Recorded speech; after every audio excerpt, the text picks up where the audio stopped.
So today is class 6 और already हमने ERD वगैरह सब कुछ कवर किया है। तो जो भी लर्नर्स आइदर वो लाइव में अटेंड कर रहे हैं, आइदर वो रिकॉर्डेड सेशन देख रहे हैं। अगर आप वीडियो देख रहे हैं, अगर आपको कोई भी डाउट होता है तो आप उसी वीडियो के कमेंट सेक्शन में मेरे से क्वेश्चन पूछिए, सो दैट कि मैं जो भी वीडियो कवर करूँगी उसमें मैं आपका क्वेश्चन वहाँ पे कंपाइल करके मैं वहाँ पे इंक्लूड कर दूंगी। सो this is the help from my side. Now आज की क्लास में हम देखेंगे नॉर्मलाइजेशन विथ एक एग्जांपल के साथ। मैं आपको सारा एक्सप्लेन करूंगी and this is very important. ये मुझे बताने की किसी को जरूरत नहीं है कि आप कोई भी कॉम्पिटिटिव एग्जामिनेशन अगर कंप्यूटर साइंस का दे रहे हो तो उन सारे एग्जामिनेशन के लिए आपको नॉर्मल फॉर्म्स फाइंड आउट करना बहुत ही कंपलसरी हो जाता है वो क्वेश्चन। और साथ में अगर आप किसी भी इंटरव्यू के लिए जाओगे, इवन अगर आप पीएचडी एंट्रेंस के एग्जामिनेशंस भी उठा के देखेंगे आपकी कंप्यूटर साइंस के लिए, तो वहाँ पे भी इससे क्वेश्चंस पूछे जाते हैं। तो इस टॉपिक पे बहुत ध्यान देना है, क्योंकि अगर डीबीएमएस की मैं बात करूँ, डीबीएमएस में आपके कुछ सेक्शन बहुत इंपॉर्टेंट है। पहला सेक्शन हो जाता है ईआरडी, दूसरा सेक्शन हो जाता है नॉर्मलाइजेशन, जो कहीं ना कहीं ईआरडी को ही मैपिंग में हम उसका यूज करते हैं कॉन्सेप्ट में। इसके बाद आपका नेक्स्ट इंपॉर्टेंट टॉपिक हो जाता है यहाँ पे ट्रांजेक्शन। नेक्स्ट इंपॉर्टेंट टॉपिक हो जाता है आपका एसक्यूएल। एंड इसके बाद अगर मैं बात करूं तो आज के हिसाब से आपका big data and no SQL, ठीक है। ये सारी चीजें बहुत ही इंपॉर्टेंट हो जाती है as per your practical knowledge, theoretical knowledge and any competitive examinations के लिए। तो आप कुछ भी पढ़ो चाहे ना पढ़ो डीबीएमएस में, पर ये सारे टॉपिक्स के अगर क्वेश्चन एग्जामिनेशन में आते हैं तो वो क्वेश्चन आपके रॉन्ग नहीं होने चाहिए। तो चलिए शुरू करते हैं। सबसे पहले हमने देखा था normalisation. So basically it is the process of minimizing redundancy from a relation or set of relation। एक एक वर्ड को बहुत ध्यान से समझना है, और अगर वीडियो में आप दोनों को कोई भी डाउट होता है तो आप मुझे पिंग करके पूछ लेना। ओके। डिस्ट्रीब्यूटेड डेटाबेस से सिंपली अगर मैं बात करूं तो distributed database is a concept, ठीक है। वो कॉन्सेप्ट पे आपके डेफिनेशन बेस्ड क्वेश्चन आते हैं, एंड जो एक दो क्वेश्चन आया भी है वो बहुत पुराना क्वेश्चन है, ठीक है। तो ये आपसे कॉन्सेप्ट में पूछ सकते हैं कि डिस्ट्रीब्यूटेड डेटाबेस क्या है, क्योंकि ऑब्वियस सी बात है अगर आपने बिग डेटा बोल दिया तो बिग डेटा कैसा है, ये आपका डिसेंट्रलाइज सर्वर होता है ना। कोई एक सर्वर नहीं होगा, इसका डिसेंट्रलाइज सर्वर होगा, और इसका जो डेटाबेस है ऑब्वियसली वो डिस्ट्रीब्यूटेड डेटाबेस के कॉन्सेप्ट पे बेस्ड होगा। तो इस तरीके से ये सारी चीजें आपस में इंटर रिलेटेड होती हैं, कुछ भी इसमें नया नहीं है। आप सिर्फ एक डिस्ट्रीब्यूटेड वर्ड को ही समझोगे तो उससे इजिली आप क्वेश्चंस को यहाँ पे सही कर सकते हो। ओके। तो यहाँ पे आप देखो ये जो डिफिनेशन है, process of minimising redundancy from a relation or set of relation, इस पूरे डिफिनेशन में अगर आप ध्यान देंगे तो यहाँ तक इंपॉर्टेंट पॉइंट है। उसके बाद ये दूसरा पॉइंट है set of relations. Set of relation का क्या मीनिंग है, आपने सेट थ्योरी में इस तरीके से पढ़ा है फंक्शन, ठीक है। यहाँ पे सपोज 1 2 3 है, यहाँ पे ABC है, तो हो सकता है अगर हम इस तरीके से करेंगे, इसे हम क्या बोलेंगे, just tell me the answer. ये डायग्राम 1 to 1 है, 1 to many है, many to 1 है, या फिर many to many है। ये क्या है, 1 to 1, ठीक है। तो हमने इसको पढ़ा है सेट थ्योरी में। तो कैसे इंटर रिलेटेड है सारी चीजें को समझिए। यहाँ पे बोल दिया सेट ऑफ रिलेशन। अगर मैं यहाँ पे ये चाहूं, इस 1 को मैं इससे भी मैप कर दूंगी, इस 1 को मैं इससे भी मैप कर दूंगी, तो अभी ये क्या हो जाएगा, oh shit sorry, 1 to many, correct. तो हमने क्या किया, एक 1 को हमने कई सारी चीजों से मैप कर दिया। तो यहाँ पे आप देखो, यहाँ पे सेम डेफिनेशन को बोला है कि नॉर्मलाइजेशन का ये मीनिंग नहीं होता है कि आप एक सिंगल टेबल में रिडंडेंसी को दूर करोगे। इसका मतलब है set of relation. It means कि आपके मल्टीपल टेबल्स आपस में रिलेटेड होंगे। कैसे रिलेटेड होंगे multiple tables, in the form of foreign की एंड प्राइमरी की रिलेशन, और उनके बीच में आपको रिडंडेंसी को रिमूव करना है या मिनिमाइज करना है। तो एक एक डिफिनेशन से आपके प्रीवियस ईयर क्वेश्चन में पूछा गया है, इसलिए मैंने वो डेफिनेशंस को वहां से कॉपी पेस्ट करके यहाँ पे रखा है। नाउ रिडंडेंसी इन रिलेशन में cause, insert, delete and update, ये हमने ऑलरेडी पढ़ा है कि आपके 3 तरीके के एनोमलीज होते हैं, insert, update and delete. Okay. So it helps to minimise the redundancy in relation. तो आप कभी भी जब एसक्यूएल ऑपरेशंस परफॉर्म करोगे, किसी भी क्वेरीज को जब आप सॉल्व करते हो, तो जब आप इंसर्ट करोगे, जब आप अपडेट करोगे रिकॉर्ड को, और जब आप डिलीट करोगे, देन ओनली आपके प्रॉब्लम्स वहां पे क्रिएट होते हैं। तो इनको ही आपको रिड्यूस करना है, दैट इज मिनिमाइज करना है। Now normal forms are used to eliminate or reduce redundancy in a database table. तो नॉर्मलाइजेशन क्या है, ये एक प्रोसेस है, ठीक है। इस प्रोसेस को हमने समझा, ये प्रोसेस क्यों होता है, इसकी जरूरत क्यों पड़ती है, क्योंकि हमारे डेटाबेस में कुछ एनोमलीज हैं। एक एक कॉन्सेप्ट को बहुत ध्यान से समझे। नॉर्मलाइजेशन एक प्रोसेस है, एक कॉन्सेप्ट है। इसका यूज हम इसलिए करते हैं क्योंकि जब आप रिलेशन टेबल बनाते हो तो वहां पे इंसर्ट अपडेट डिलीट की वजह से आपकी प्रॉब्लम्स क्रिएट होती है। अब इस प्रॉब्लम जो क्रिएट होती है उसको रिड्यूस करने के लिए हम क्या करेंगे, डेटाबेस के टेबल को नॉर्मल फॉर्म्स में कन्वर्ट करते हैं। तो नॉर्मल फॉर्म्स में कन्वर्ट करने का मतलब है कि आप उसको एलिमिनेट करोगे या आप रिडंडेंसी को दूर करोगे। तो इस एक स्लाइड से आपके कई सारे थ्योरेटिकल क्वेश्चन घुमा फिरा के पूछते हैं, तो हर एक टॉपिक को बहुत ध्यान से समझना है। यहाँ तक क्लियर हो गया सबको? तो कभी भी आपसे अगर ये क्वेश्चन पूछेगा रिडंडेंसी क्यों जरूरत होती है, नॉर्मलाइजेशन की क्यों जरूरत पड़ती है, क्योंकि इंटरव्यू में आप जब पीएचडी का एग्जाम क्लियर करेंगे फिर उसके बाद ऑब्वियसली बात है, अगर आप असिस्टेंट प्रोफेसर या जेआरएफ भी क्वालिफाई करोगे तो पीएचडी का जब आप एंट्रेंस भी क्वालिफाई करने के बाद आपको भी मालूम है कि आपका इंटरव्यू होना ही होना है। Each and every sector, either you are going for private sector or public sector, तो वहाँ पे आपके जो इंटरव्यूज होते हैं, इंटरव्यू में उनको पता है कि आप कॉम्पिटिटिव एग्जामिनेशन क्लियर करके आए हो, ठीक है। तो वो यहाँ पे ये नहीं जज करेंगे कि आपका नॉलेज क्या है, क्यों, क्योंकि आपके पास ऑलरेडी नॉलेज है, तभी तो आपने ये एग्जाम्स को क्वालिफाई किया है। बट वो ये देखेंगे कि जब आपको प्रेशर क्रिएट होता है, जब आप इंटरव्यू फेस करने जाते हो, तो क्या आप एक नॉर्मल कॉन्सेप्ट का भी जवाब सही से दे पाते हो या नहीं दे पाते हो। इसलिए चीज़ों को बहुत डेप्थ में समझिए कि अगर टेबल है तो टेबल का क्या मीनिंग है, अगर डीबीएमएस हमने बोला तो डीबीएमएस का क्या मीनिंग है, डीबीएस में क्या क्या प्रॉब्लम्स होते हैं, उन प्रॉब्लम्स को हम किस तरीके से रिमूव करते हैं, और क्यों नॉर्मल फॉर्म की जरूरत है, क्योंकि क्वेश्चंस कुछ भी घुमा के आपको पूछा जा सकता है एग्जाम में ना। और ऐसे भी कि सिर्फ एग्जाम क्वालिफाई करने के लिए आपको नहीं पढ़ना है, आपको इसलिए पढ़ना है कि धीरे धीरे आपकी नॉलेज और स्किल दोनों में इम्प्रूवमेंट आए ना। फर्स्ट नॉर्मल फॉर्म से हम समझेंगे। सबसे पहला आपका होता है फर्स्ट नॉर्मल फॉर्म, जिसको हम एटॉमिक बोलते हैं। एटॉमिक का मतलब कि जिसको आप फर्दर ब्रेक नहीं कर सकते हो, सिंपल सा डेफिनेशन है। Now what does it mean, if a relation contain composite and multi value attribute it violates the first normal form. कहने का ये मतलब है कि हमने यहाँ पे एक ईआरटी बना दिया स्टूडेंट, इसका ये क्या कर रहा है, किसी कोर्स में इनरोल कर रहा है, ठीक है, ये किसी कोर्स में इनरोल कर रहा है। तो हमने क्या देखा था कि जितने एंटिटीज हैं उतने आपके टेबल्स बनेंगे, यहाँ पे 2 टेबल्स बनेंगे।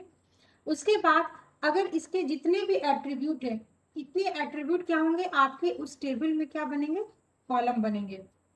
तो इन्होंने ये बोला कि फर्स्ट नॉर्मल फॉर्म में होने का मतलब है कि उसमें एटॉमिक वैल्यू होना चाहिए, मतलब किसी भी रो में डुप्लीकेट वैल्यूज नहीं होना चाहिए, ठीक है। अगर डुप्लीकेट वैल्यूज हो गया तो वो आपका फर्स्ट नॉर्मल फॉर्म में नहीं होगा। क्यों, क्योंकि नॉर्मलाइजेशन आप कर रहे हो तो आप रिडंडेंसी को ही रिमूव कर रहे हो, आप रिडंडेंसी को ही डिक्रीज कर रहे हो। तो अब यहाँ पे बात आती है, अगर वो कंपोजिट एट्रीब्यूट है और अगर वो आपका मल्टी एट्रीब्यूट है, तो इस केस में आपका वो टेबल क्या होगा, फर्स्ट नॉर्मल फॉर्म में नहीं होगा। ओके, उसके बाद उन्होंने लिखा है अ relation is in first normal form if every attribute in that relation is single valued attribute. तो आइदर आप ये डेफिनेशन बोलो या आप ये डेफिनेशन बोलो, दोनों का मीनिंग सेम है। दोनों में इन्होंने एक ही चीज को घुमा के यहाँ पे ये लिखा है कि आपका फर्स्ट नॉर्मल फॉर्म में देन होगा कोई भी रिलेशन जब वहां पे सिर्फ सिंगल वैल्यू एट्रीब्यूट होगी। गलती से अगर उसमें एक भी कंपोजिट और मल्टी वैल्यूड एट्रीब्यूट हो गई तो वो आपका फर्स्ट नॉर्मल फॉर्म में नहीं होगा। ये क्लियर हुआ? क्या होगा, नहीं होगा, कैसे होगा, वो हम एग्जाम्पल के साथ एक्सप्लेन करेंगे। बस अभी डेफिनेशन को समझो ना, यहाँ पे हमने समझा दिया। अब हम चलते हैं सेकेंड नॉर्मल फॉर्म में। तो सेकेंड नॉर्मल फॉर्म का मतलब ही है कि अगर आप फर्स्ट नॉर्मल फॉर्म में आ गए, फर्स्ट नॉर्मल फॉर्म में हम आ गए, तो फर्स्ट से हमको आना है सेकेंड में, ठीक है। तो सेकेंड नॉर्मल फॉर्म में आप आओगे तो पहली बात है वो फर्स्ट नॉर्मल फॉर्म में तो होना ही चाहिए, और साथ में वो फुल्ली डिपेंडेंट होना चाहिए, वहां पे पार्शियल डिपेंडेंसी नहीं होनी चाहिए। पार्शियल डिपेंडेंसी क्या होती है, फुली डिपेंडेंसी क्या होती है, मैं सब आपको एग्जांपल से समझाती हूँ। तो पहला हमने क्या देखा कि सेकेंड नॉर्मल फॉर्म के लिए पहला क्राइटेरिया है कि वो फर्स्ट नॉर्मल फॉर्म में होना चाहिए, और दूसरा ये क्राइटेरिया है कि वहाँ पे आपको एक एक कीवर्ड याद रखना है, नो पार्शियल डिपेंडेंसी। अब बात आती है यहाँ पे पार्शियल डिपेंडेंसी क्या है, डिपेंडेंसी। ओके, तो अब हमने बोल दिया पार्शियल डिपेंडेंसी। डिपेंडेंसी क्या होती है, ए से हम बी पे जा रहे हैं, इसका मतलब है कि बी किस पे, ए पे डिपेंडेंट है। ओके, तो यहाँ पे हमने बोला लेट अस सपोज एक रिलेशन है R A B C D. हमने क्या किया, कुछ फंक्शन डिपेंडेंसी हम बना लेते हैं, A B tends to D और बी टेंस टू डी, हमने इस तरीके से बना लिया। अब हमने बोला आपको कि आपको इसका क्लोजर फाइंड आउट करना है। लेट अस सपोज इस गिवन फंक्शन डिपेंडेंसी का बस एज्यूम करना इसका क्लोजर है ए प्लस, और कोई दूसरा इसका क्लोजर नहीं निकलेगा। अगर ये आपका क्लोजर है इट मीन्स कि ये आपका कैंडिडेट की हो गया, it is a minimal super की। ओके, तो अब यहाँ पे बात आती नहीं, लेट अस सपोज यहाँ पे हम ए बी ले लेते हैं, ए बी एक कैंडिडेट की ले लेते हैं। ठीक है, हमने ए बी कैंडिडेट की ले लिया, मतलब कि आप इसको फर्दर ब्रेक नहीं कर सकते हैं, ये आपका मिनिमल सुपर की हो गया।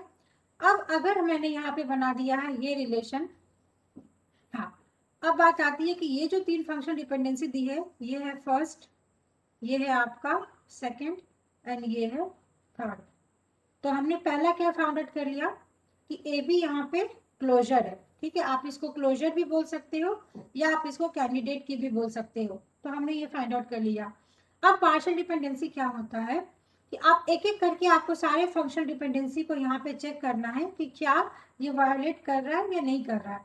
तो देखो, ए बी का ये मीनिंग होता है, ये आपका क्या हो गया, minimal super key. It means कि आप इसको अब फर्दर ब्रेक नहीं कर सकते हो, आप इसको फर्दर ब्रेक नहीं कर सकते हो। ठीक है, तो ए बी को ब्रेक नहीं कर सकते, तो ये मिनिमल है। तो अब अगर हम पहला फंक्शन डिपेंडेंसी यहाँ पे देखेंगे तो यहाँ पे क्या गिवन है, ए बी। इट मीन्स ए क्या है, ए बी है। अगर आपके पास एक पूरा सेट ए बी, इसमें यहाँ पे ए बना दिया और यहाँ पे बी बना दिया। ठीक है, अगर इस तरीके से हम बना रहे हैं इट मीन्स कि ये यहाँ पे क्या हो गया, ये पार्शियल हो गया। आइदर ये पूरा होगा या नहीं होगा, पर बीच में आप सिर्फ इसमें ए और सिर्फ अगर इसमें बी लेते हो इट मीन्स कि आपने इस पूरे को दो भागों में डिवाइड कर दिया।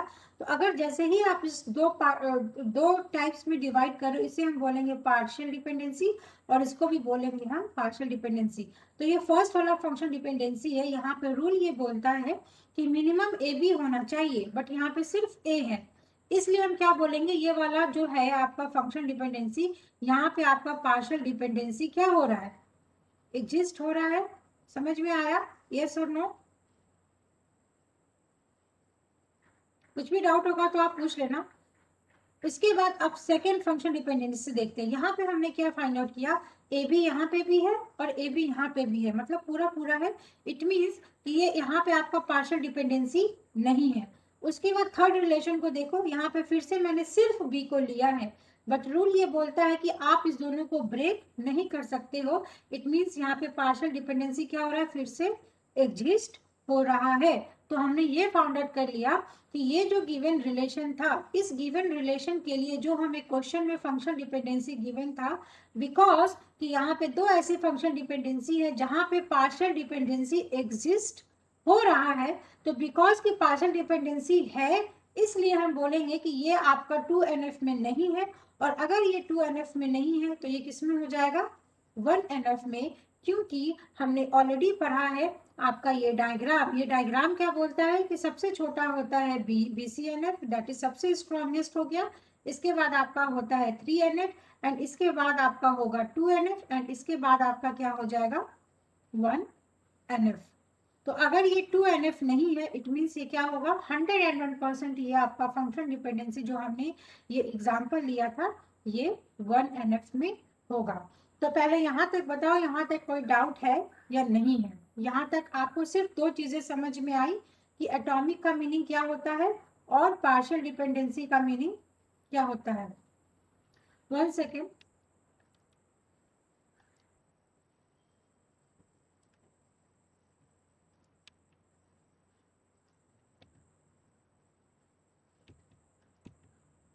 So now we are going to discuss 3NF. Okay.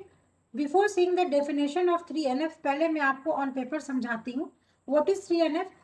A relation is in 3NF if there is no transitive dependency. So this is the definition for non-prime attribute. तो यहाँ पे आपकी दो चीजें आ गई. पहला हो गया you should know what is transitive dependency and you should know what is non-prime attribute. तो सिंपल सा पहले मैं आपको यहाँ पे समझाती हूँ. 3NF. 3NF means the given functional dependency should be in 1NF, must be in 2NF. Okay, and then इसमें कुछ एक्स्ट्रा वैल्यू होगी. एक्स्ट्रा वैल्यू क्या होगी कि यहाँ पे जो LHS होती है और जो RHS होती है, किस तरीके से मैं सबको सबसे इजी तरीके से आपको समझाती हूँ. डेट इज एक फंक्शन डिपेंडेंसी हमने ले लिया A tends to B. This is one functional dependency. This is LHS value and this is RHS value. तो रूल ये बोलता है कि जो आपका LHS है it must be a super key. It must B.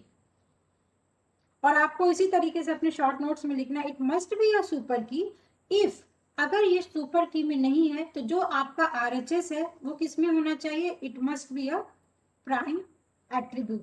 तो इस तरीके से आपके शॉर्ट नोट्स में आप लिखोगे 3NF के लिए. लेट अस सपोज 3NF के लिए क्या होगा. आप लिखोगे it must be in 1NF, 2NF and LHS should be in LHS should be super key. Okay, or I can say candidate key. If LHS not super key, then RHS must be prime attribute. इस तरीके से आपके short notes में होना चाहिए. तो यहाँ पे मैं क्विकली आपको बताती हूँ what is prime attribute. Last class में हमने डिस्कस किया था. Prime attribute means what. Let us suppose आपका अगेन मैं फंक्शन डिपेंडेंसी इसको ही लेती हूँ एग्जांपल.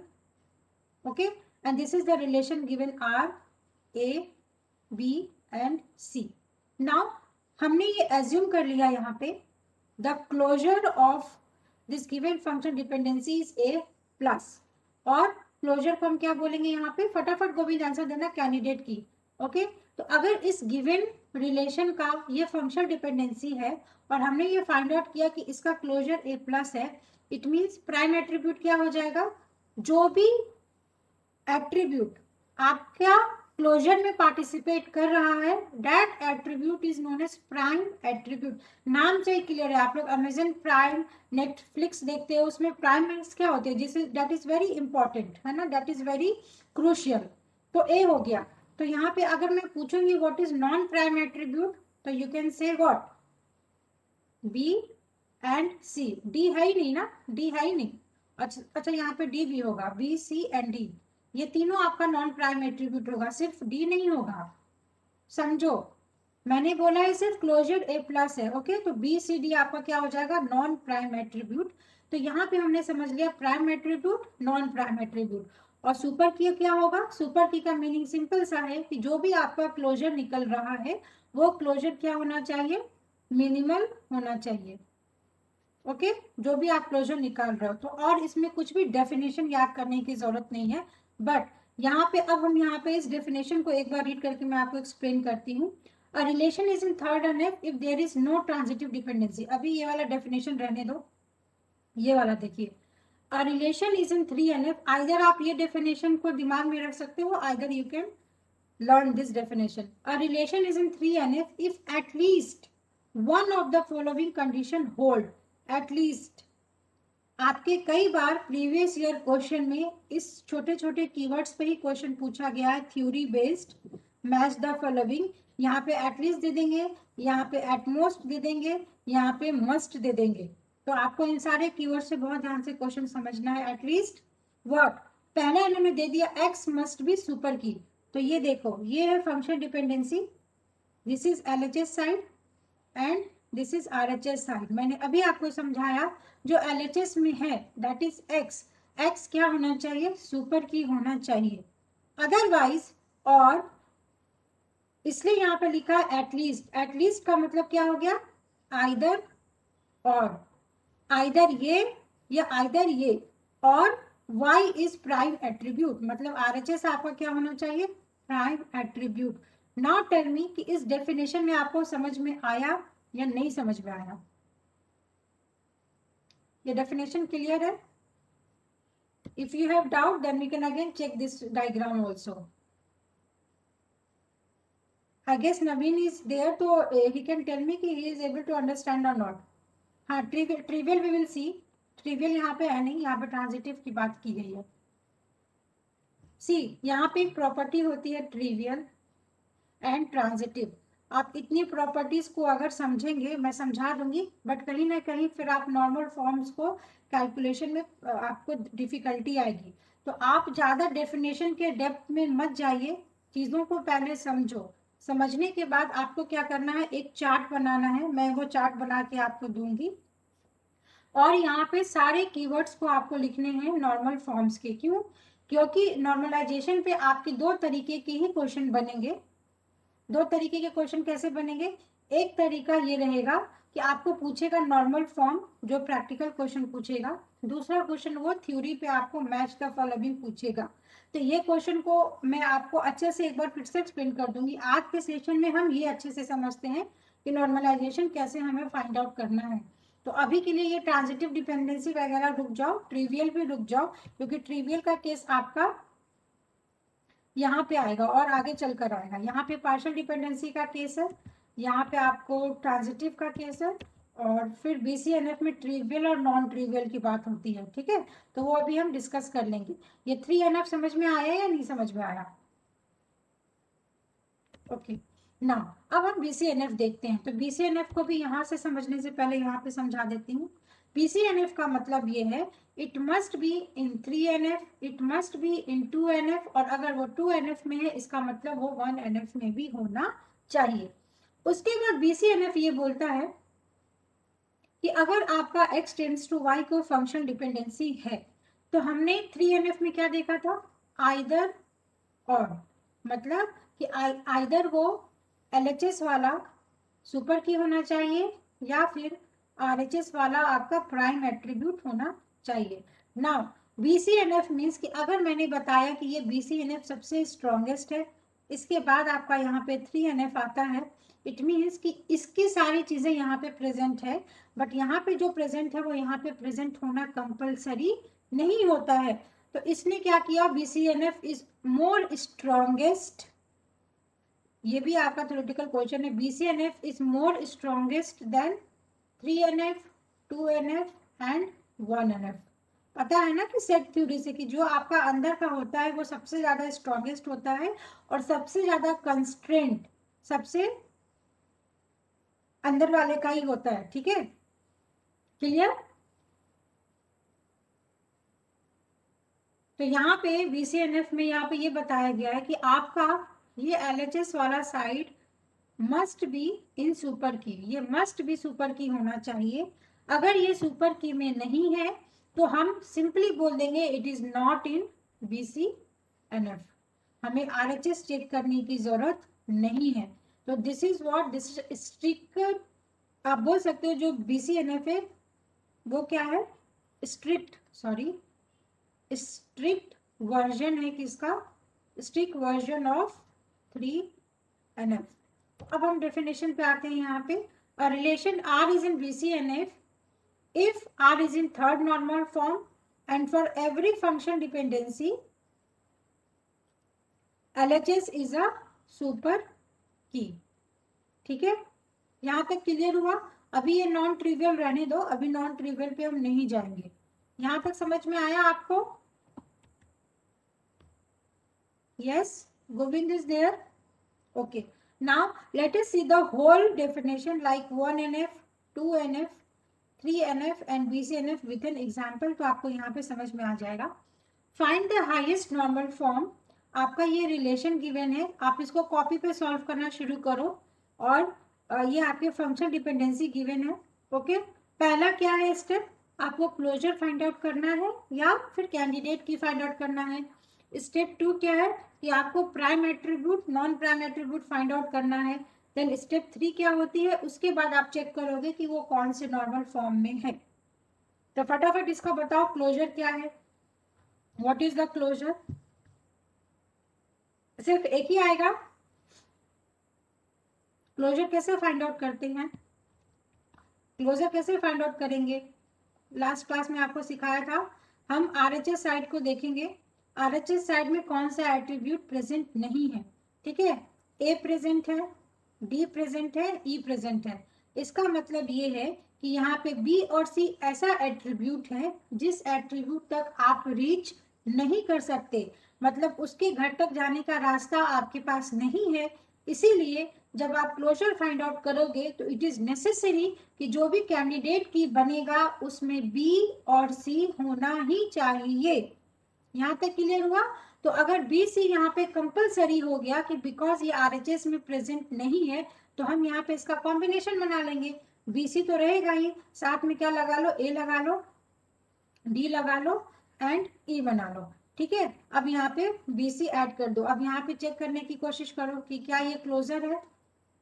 क्लोजर का हम इस तरीके से साइन बना लेंगे।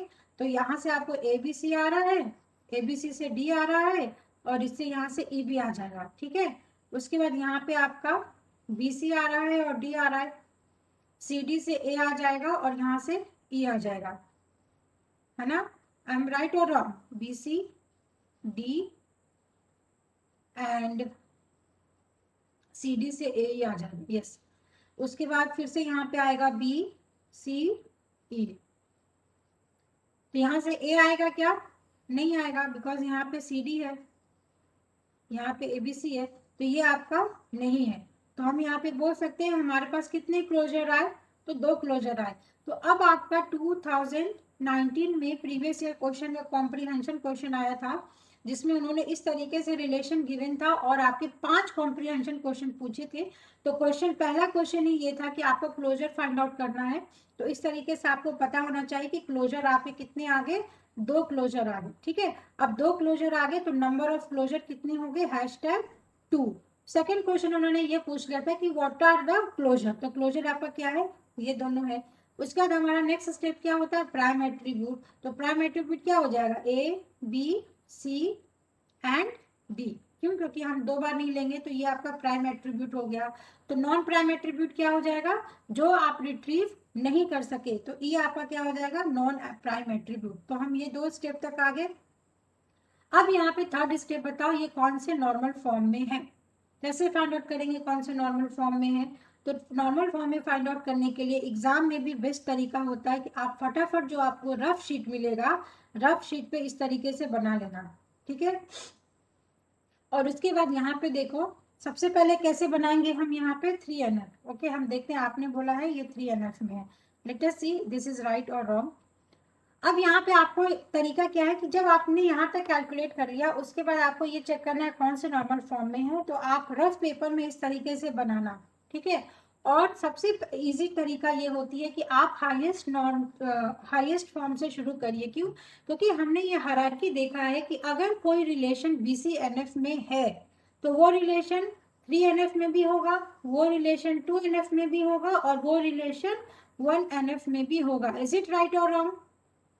अगर कोई रिलेशन BCNF में है तो वो 3, 2, 1 सब में होगा। तो अगर हमने ये फाइंड आउट कर लिया कि ये गिवन फंक्शन डिपेंडेंसी BCNF में है, तो हमें इसको भी चेक करने की जरूरत नहीं है, इसको भी चेक करने की जरूरत नहीं है और इसको भी चेक करने की जरूरत नहीं है। तो इस तरीके से आप एग्जाम में अपने टाइम को सेव कर सकते हो and this is the best method to solve normalisation problem. तो अब हम BCNF से शुरू करेंगे।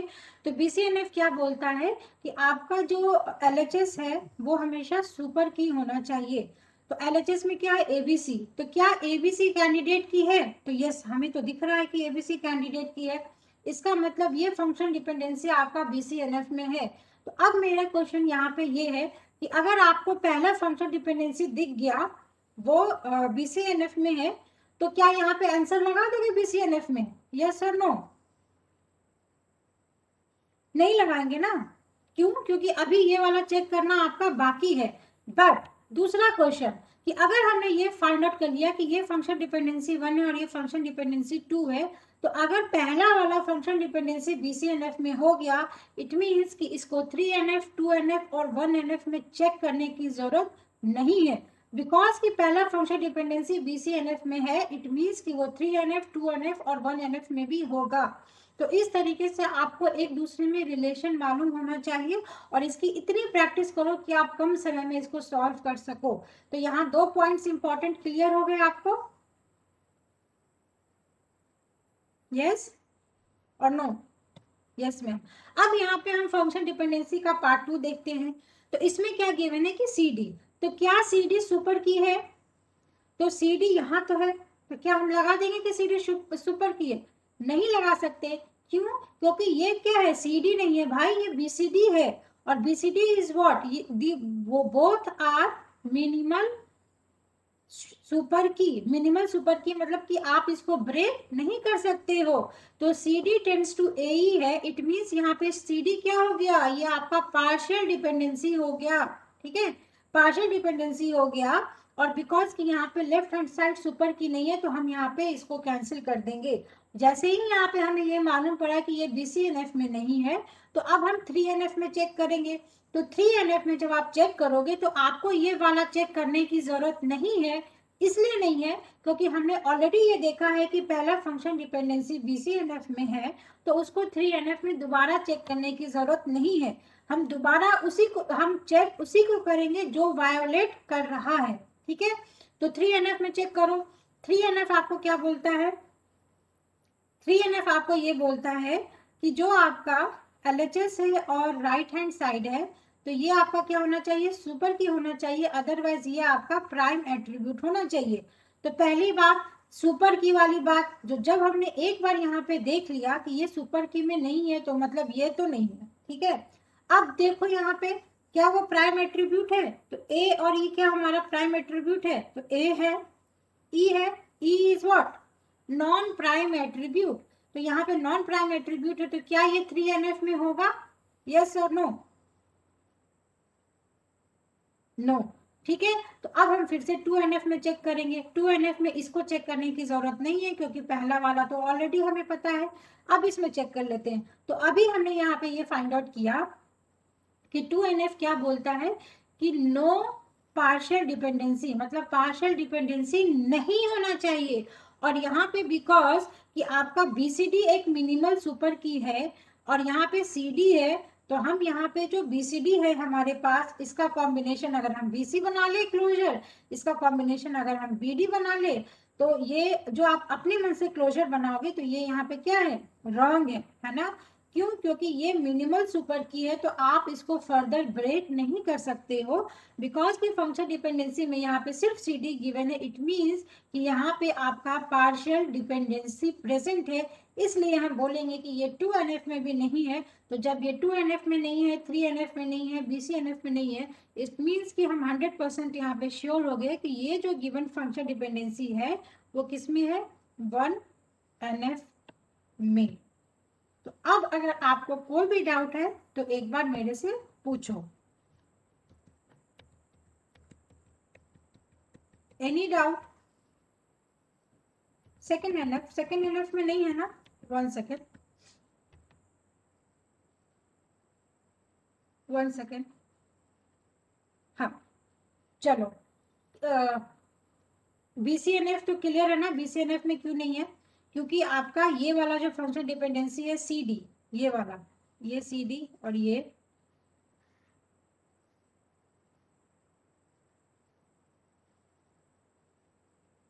वाला सिर्फ सेकेंड एनएफ बताइए। हाँ ठीक है, सेकेंड एनएफ में हम देखेंगे। यहाँ पे सेकेंड एनएफ क्या बोलता है, no partial dependency.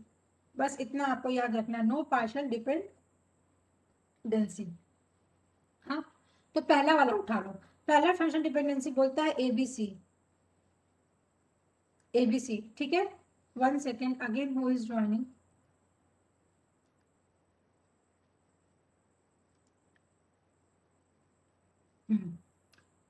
No partial dependency, okay. तो पहला हमने ये देखा कि ये जो फर्स्ट फंक्शन डिपेंडेंसी है यहाँ पे ABC है, ABC है, तो ABC क्या कैंडिडेट की है? Yes, ABC is a candidate की, तो मतलब ये वाला आपका 2NF में है।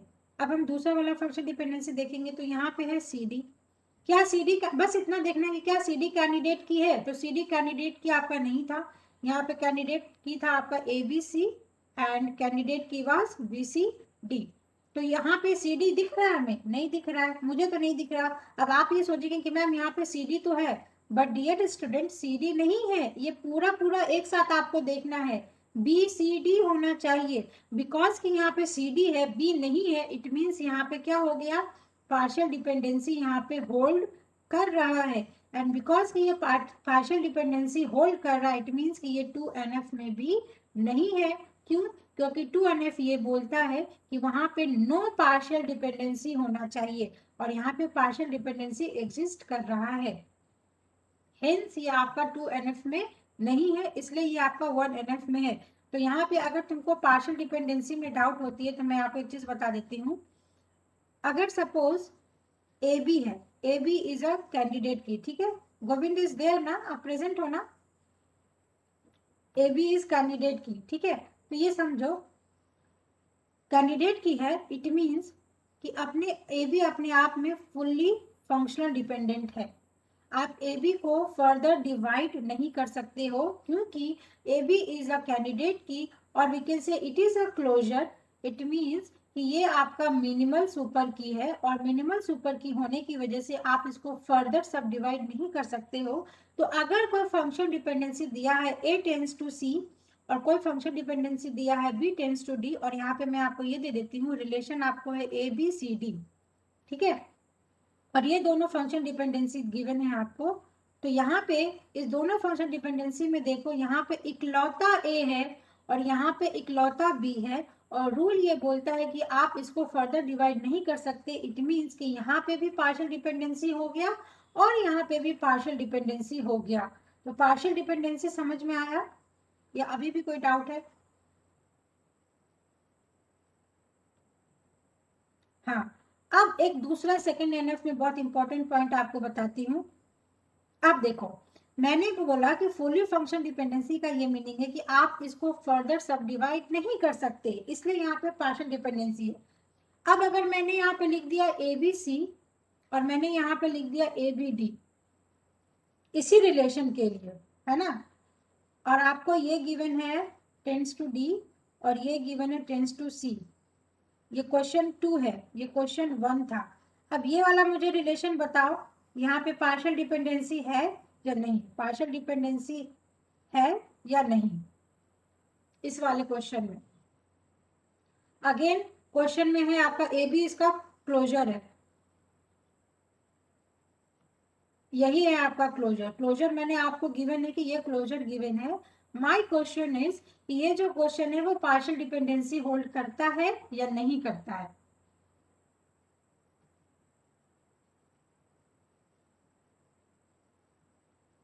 और जो भी लर्नर्स इस वीडियो को देखेंगे, नहीं है पार्शियल डिपेंडेंसी तुम बोल रहे हो नहीं है, देखेंगे वो भी इसका कमेंट सेक्शन में जवाब दीजिएगा। देखो सिंपल सी बात है कि AB अगर हमने यहाँ पे कैंडिडेट की बोल दिया तो हमें यहाँ पे दिख रहा है कि यहाँ पे AB है और यहाँ पे भी AB है ना।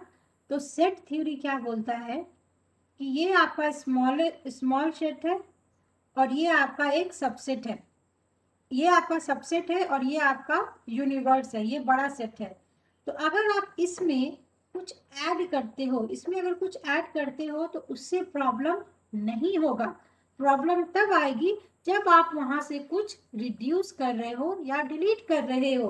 तो अगर हमने बोला कि AB is a minimal super की, तो यहाँ पे जब आप C ऐड कर रहे हो और जब आप यहाँ पे D ऐड कर रहे हो तो आप इस सेट को क्या बना रहे हो, इसको आप बना रहे हो सुपर सेट, समझ रहे हो।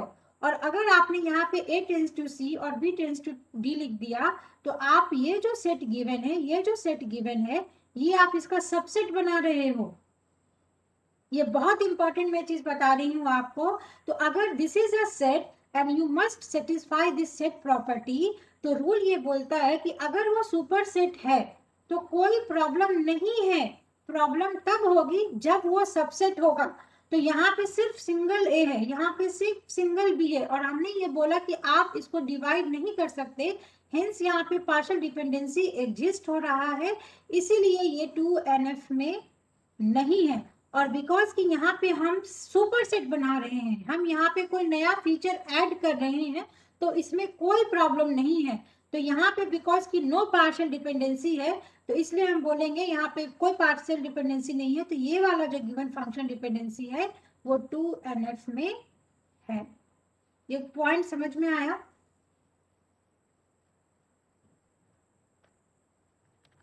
ये समझ में आया? Yes ma'am. तो ये बहुत ही इंपॉर्टेंट है। अब बिकॉज कि अभी आपका क्लास ये वाइंड अप हो जाएगा, तो मैं आपको ये टास्क दे रही हूँ, इसका मैं स्क्रीनशॉट दे दूंगी, इसका मुझे आंसर भेजना।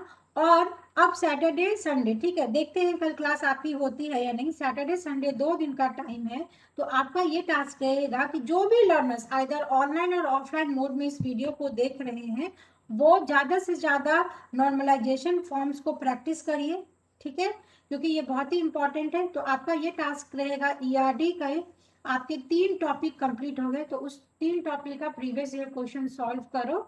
और नॉर्मलाइजेशन के बाद अब नेक्स्ट क्लास में हम डिस्कस करेंगे transaction. Okay, so I hope you like the session. अगर मैं बता दूंगी, अभी देखते हैं, कल का कुछ शेड्यूल फिक्स नहीं है, मैं बताऊंगी होगा नहीं होगा, जैसा भी होगा मैं व्हाट्सएप ग्रुप में आपको रिप्लाई कर दूंगी। तो जो भी लर्नर्स इसको फर्स्ट टाइम देख रहे हैं, अगर आपको वीडियोस अच्छा लग रहा है, तो we are most close to 1K subscriber, जरूर चैनल को सब्सक्राइब करें एंड चैनल को ज़्यादा से ज़्यादा अपने फ्रेंड्स के बीच में शेयर करें। बिकॉज आप ऐसा देख सकते हो कि हम यहाँ पर रिसर्च एप्टीट्यूड की भी क्लासेस डेली नाइट 10 PM पे ले रहे हैं, and that is absolutely free. Okay, और अगर आप लाइव क्लास अटेंड करो, then we will provide your free PDF also. But if you are not going to attend live classes, then sorry to say, but हम आपको PDF नहीं दे पाएंगे।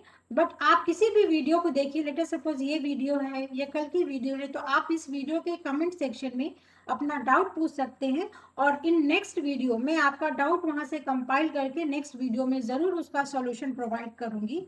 सो this is how we are working right now.